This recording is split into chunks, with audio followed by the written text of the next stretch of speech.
వాళ్ళ సూపర్వైజర్ పక్కనే ఉన్నా పట్టించుకోకుండా ఇద్దరు కొట్టుకుంటున్నారు. అండ్ ఇదిగో ఇతనే వాళ్ళ సూపర్వైజర్, పేరు డేవ్.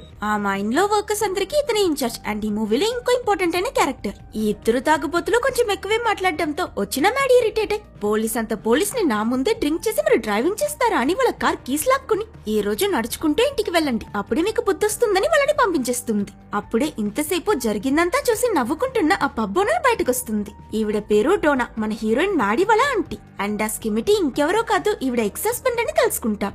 మ్యాడీ ఆమెకి సరదాగా అతను చెప్పిన డిమానిక్ క్యాంగ్రో గురించి చెప్తే అది విని నమ్మని ఆ డోనా కూడా ఇన్ని రోజులు స్కిమిటీ సగం పిచ్చి అనుకున్నా, ఇప్పుడు పూర్తిగా పిచ్చోడైపోయినట్టున్నాడని ఇద్దరు నవ్వుకుంటారు. ఇటు ఆ ఇద్దరు వర్కర్స్ టౌన్ నుంచి బయటికి నడుస్తూ రాత్రి అయిపోతుంది. ఒకరిని ఒకరు ఇద్దరు తిట్టుకుంటూ టీస్ చేసుకుంటూ వెళ్తూ ఉంటే ఈ చీకట్లో సడన్లీ అడవిలోని చిన్న చిన్న జంతువులన్నీ భయపడి గట్టిగా అరుస్తున్నట్టు శబ్దం వినిపిస్తుంది. ఏంటో ఫ్లాష్ కొట్టి చూస్తే బ్రైట్ గా ఏదో జంతువు కళ్ళు కనిపిస్తాయి. హఠాత్తుగా అది చూసి ఒక్క సెకండ్ లో వీళ్ళిద్దరికి